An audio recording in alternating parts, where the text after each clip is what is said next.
नमस्कार मित्रों। हम चर्चा कर रहे हैं जयशंकर प्रसाद के महाकाव्य कामायनी की श्रद्धा सर की।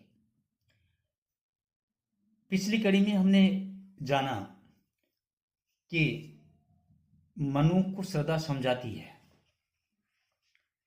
कि तुम्हें कर्म करना चाहिए निडर होकर के। तुम जिस निराशा के घोर अंधकार में बैठे हुए हो, अपने अतीत और वर्तमान के बारे में सोच रहे हो, तुम्हें अपने अतीत को और वर्तमान को भूल जाना चाहिए। ईश्वर का आदेश है कि तुम सृष्टि का विकास करो, और उस सृष्टि का विकास तभी संभव होगा जब तुम निडर होकर के कर्म करोगे। फिर देखना, आगे कल्याण और विकास ही विकास है।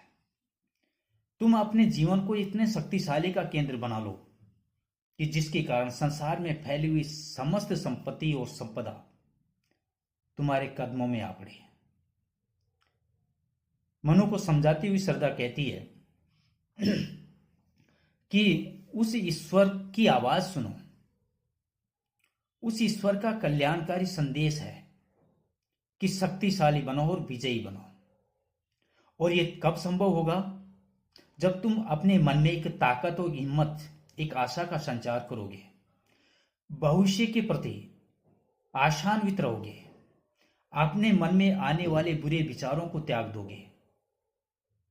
और इस सृष्टि में आज भी जो वैभव है, यह वैभव कल भी था और आने वाले कल भी रहेगा।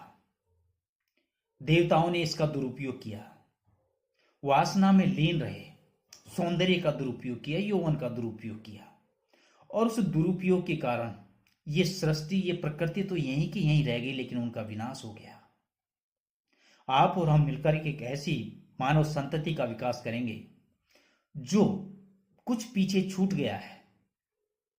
जिस प्रकार टूटी फूटी वस्तुओं को इकट्ठी करके एक नई वस्तु का निर्माण किया जाता है, ठीक उसी प्रकार देवताओं के द्वारा छोड़े गए जो प्रकृति के जो अंश हैं, जो सृष्टि के जो अंश हैं, उन सबको इकट्ठा करके हम दोनों मिलकर के एक नई संतति का निर्माण करेंगे, एक नई सभ्यता का निर्माण करेंगे, जिसके कारण, जिसमें प्रत्येक मनुष्य के मन में वो भाव हो जिस भावों के कारण उसे जाना जाता है, और वो देवताओं की भांति आगे चल करके विनाश का कारण नहीं बने, अंध निराशा के घनघोर वातावरण में नहीं चला जाए। मनु को समझाती हुई श्रद्धा फिर कहती है कि मन के अंदर भाव उठते हैं। मैं मानती हूं कि अच्छे भाव भी होते हैं और बुरे भाव भी होते हैं। कई बार भाव परिस्थिति वश उत्पन्न हो जाते हैं। आपके हृदय के अंदर जो भाव जमा है वो परिस्थिति जन्य है। तुम्हें इस बात को याद रखना चाहिए कि सृष्टि कभी, प्रकृति कभी का नाश नहीं होता, वो चलायमान रहती है, वो परिवर्तनशील होती है। जिस प्रकार सुख आता है उसके बाद में दुख आता है, जैसे पतझड़ आता है उसके बाद में बसंत आता है, जैसे रात जाती है उसके बाद में दिन आता है। यानी बुराई के बाद में अच्छाई और अच्छाई के बाद में बुराई निश्चित रूप से इस संसार में एक निश्चित अवधि के लिए लौट करके आती है। आप और हम जो सामने देख रहे हैं वो उस बुराई का अंतिम छोर था, और उसके कारण संपूर्ण सृष्टि का नाश हुआ। देवता विनाश के गर्त में चले गए। लेकिन आने वाला जीवन, आने वाला भविष्य हम कर्म करते हुए इस तरह आगे बढ़ेंगे कि आने वाली संतति के लिए सुखदायी हो, और वो तुम्हारी कीर्ति, तुम्हारे यश का पूरे संसार में, पूरी सृष्टि में डंका बजाए, जिसके कारण तुम अपने आप को गौरवान्वित महसूस करें। मैं चाहती हूं कि जब तक सृष्टि रहे तब तक आपकी विजय पताका हमेशा हमेशा पहनाई जाती रहे। और यह तभी संभव है जब तुम कर्मशील बनोगे, विजयी होगे, और निडर होकर के आने वाली हर परिस्थिति का सामना करोगे, तभी जाकर के ये चीजें संभव है। अब आगे, विधाता की कल्याणी सृष्टि सफल हो इस भूतल पर पूर्ण, पटे सागर, बिखरे ग्रह पुंज, और ज्वालामुखी हो चूर्ण। श्रद्धा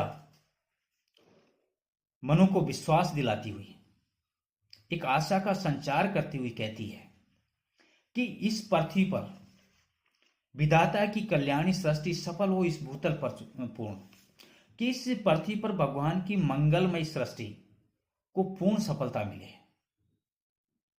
जिस कार्य के लिए भगवान ने आपको और मुझे नियत किया है, मैं चाहती हूं कि भगवान ने जिस उम्मीद और जिस आशा के साथ आपको और मुझे इस पृथ्वी के संचालन का आदेश दिया है, इस सृष्टि के निर्माण का आदेश दिया है, वो सृष्टि पूर्ण मंगलमय हो और उसे पूर्ण सफलता, इस कार्य में पूर्ण सफलता मिले। पटे सागर बिखरे कंज ग्रहमूल, चाहे सभी स्थानों पर समुद्र ही समुद्र या जल ही जल हो जाए, चाहे सूर्य चंद्र तारे अपने स्थान से हट जाए, ज्वालामुखी हो चूर्ण, चाहे ज्वालामुखी फटने लगे, यानी संसार में चाहे कितना भी विनाश हो जाए, जो संभव जो असंभव है वह भी संभव हो जाए। सूर्य चंद्र और तारे अपनी जगह से कभी नहीं हटते, अटल होते हैं, लेकिन श्रद्धा मनु को समझाती है कि चाहे यह भी संभव हो जाए कि वो भी अपनी जगह से विचलित हो जाए, पर्वतों से उठने वाली ज्वालामुखी की लहर चाहे संपूर्ण ब्रह्मांड में फैल जाए, लेकिन उस ईश्वर का संकल्प, उस ईश्वर के आदेश के तहत ये सृष्टि पूर्ण मंगलमय हो और इसकी सृष्टि के निर्माण में तुम्हें पूर्ण सफलता मिले। और ये तभी संभव है जब तुम अपने कर्म के प्रति निडर होकर के प्रयत्नशील हो जाओगे, आने वाले भविष्य की परवाह नहीं करोगे, कल क्या होने वाला है इस पर तुम बिल्कुल विचार नहीं करोगे, तब निश्चित रूप से चाहे सब कुछ असंभव संभव हो जाए, लेकिन आपकी कीर्ति पताका संपूर्ण सृष्टि में फैल जाएगी। आगे, उन्हें चिंगारी सदृश सदर्प कुचलती रहे खड़ी सानंद, आज से मानवता की कीर्ति अनिल भूत जल में रहे न बंद। सदृश समान, सदर्प अभिमान के साथ। आगे कहती हुई श्रद्धा मनु से कहती है कि उन्हें चिंगारी सदृश सदर्प कुचलती रहे खड़ी सानंद, कि जैसे पैरों से चिंगारी को कुचल दिया जाता है, वैसे ही इन बाधाओं को तुच्छ समझ करके कुचल कर मानव जाति प्रसन्नता के साथ अपना सिर ऊंचा रखे। उन्हें चिंगारी सदृश सदर्प कुचलती रहे खड़ी सानंद, आनंद के साथ। आज से मानवता की कीर्ति अनिल भूजल में रहे न बंद। और आज से जहां कहीं पवन की गति है, जहां पृथ्वी है, जहां जल है, वहां सब कहीं पर यश फैल जाए, यानी ऐसा कोई भी स्थान नहीं बचे कि जिस प्रकार आने वाली बाधाओं को कर्म करते हुए पूर्ण साहस और ओजस्वी होकर के उसका सामना किया जाता है, आने वाली बाधाओं की चिंगारी को कुचल दिया जाता है, वैसे ही ये आने वाला मानव, आपकी संतति, इन बाधाओं को कुचलकर, तुच्छ समझकर उनका सामना करते हुए प्रसन्नता के साथ अपना सिर हमेशा गर्व से ऊंचा रखे। चाहे संसार में जहां भी पवन की गति है, चाहे पृथ्वी है, जल है, उन सब जगह पर मानवता की कीर्ति की पताका संपूर्ण ब्रह्मांड में छा जाए, ऐसा मैं मानती हूं, सोचती हूं। वो श्रद्धा मनु से कहती है कि हम और आप नियति के कर्म से बंधे हुए हैं। उस ईश्वर, उस परमात्मा की नियति के कारण आपका और हमारा मिलाप हुआ है, और आप और हम दोनों मिलकर के सृष्टि का जिस तरह निर्माण करेंगे, चाहे सृष्टि में आने वाली कितनी ही बाधाएं हों, उन सभी बाधाओं को चिंगारी समझकर आने वाली प्रजाति उन्हें तुच्छ समझकर नष्ट कर देगी और उनके ऊपर पैर रख करके नई ऊंचाइयों पर, नई सफलताओं पर कदम रखती हुई आगे बढ़ती चली जाएगी। इस पृथ्वी का इस पृथ्वी पर सृष्टि का विकास दिन ब दिन उच्च से उच्चतर होता चला जाएगा।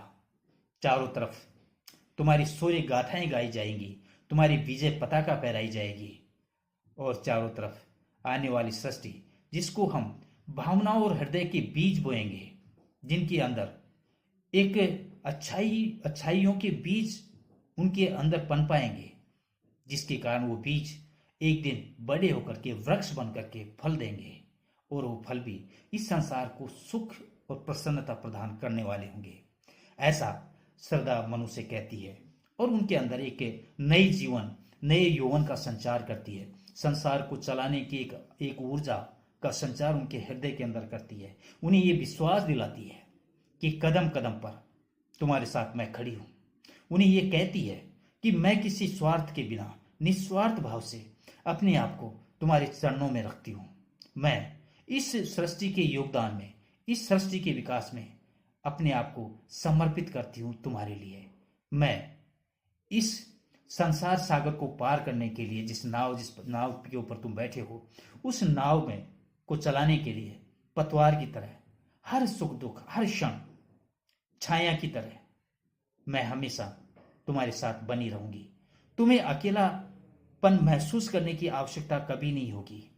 मेरे मन के अंदर उठने वाले जो भी भाव है, चाहे वो दया का हो, चाहे ममता का हो, चाहे माया का हो, चाहे मोह का हो, चाहे निष्कर्म कर्म का हो, जिस या निष्काम प्रेम का हो, जिस तरह का भी मेरे अंदर भाव है, वो भाव आज से मैं तुम्हें सौंपती हूं। तुम्हें जिस चीज की आवश्यकता हो, बेहिचक उस चीज को ग्रहण कर लेना। इस तरह मनु ने श्रद्धा को अपने आप को समर्पित करते हुए उनके हृदय में एक नई ऊर्जा का संचार किया। मनु को यह सोचने पर मजबूर किया कि जीवन खत्म नहीं हुआ है, अभी जीवन और भी बाकी है, और आने वाला भविष्य जिसके बारे में मनु निराशा के घोर अंधकार में रहते हुए बुराइयां ही बुराइयां सोच रहा था, अब उसके मन में ये आशा जगती है कि नहीं, मैं गलत था और मेरे आने वाला भविष्य भी सुरक्षित हो सकता है अगर मैं अपने मन में थोड़ी सी ऊर्जा का संचार करूं और अच्छे कर्म की तरफ अपने आप को ढकेलूं। ऐसा मनु को सोचने के लिए मजबूर करती है श्रद्धा। आज इस कड़ी में इतना ही। आने वाली कड़ी श्रद्धा सर की अंतिम कड़ी होगी, और उसके साथ हम इस महाकाव्य कामायनी की श्रद्धा सर्क को यहीं खत्म करेंगे। इंतजार कीजिए अगली और अंतिम कड़ी का। तब तक नमस्कार।